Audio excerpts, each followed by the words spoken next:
Hi guys, Mr. Kozer here with some basics for you on your lab work for Wednesday. This is the lab sheet that you got yesterday about the uniformly accelerated particle model. And remember that you're making two videos, that is two videos of things going down a ramp, cart going down a ramp, and your job today is to analyze the data that you've collected using this guide sheet. First off, sketch the two different position time graphs, and of course the point is to notice how they're different. And then of course you want to collect the velocity time graphs and sketch how they look, being careful to pay attention to how they're different. I'd like you to use the computer to write an equation for the velocity time graph based on the shape of the graph and the experiences we've had so far.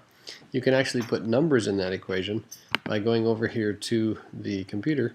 Here's a set of sample data for a student's lab, and I'm going to take a chunk of this graph that looks nice and straight, fit a straight line to it, and you'll see right here that my slope is a number. It's about 1.78.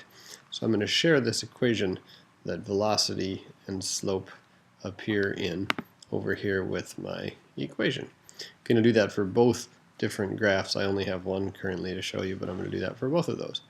To create the following graph, the position time graph, it's a different bit of a process. What I need for you to do, I'd like you to create a column that is time squared.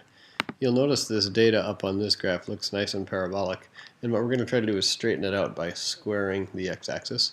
To go ahead and do that, what you need to do is create a new calculated column. Up in the data menu, go down to new calculated column, and you're going to create a column that's time squared. So I'm going to call it just that, time squared, and the short name is going to be just T, and superscript 2 works nicely. And the units, of course, are seconds, superscript 2. And in order to actually calculate the column, I'm going to go in here and choose the time column and raise it, shift 6, to the second power. Just like that. Now, I can change my graph to include, instead of time on the x-axis, time squared.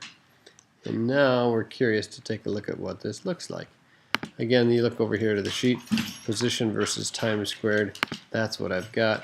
We're interested in this part where the graph is straightened out somewhat, and we're going to try to lay a straight line on there, and once again look at this equation. That's the plan to get the equation. The question is then, how does that equation relate to the previous equation you made? And I'd like you to have some discussion and some work around that today.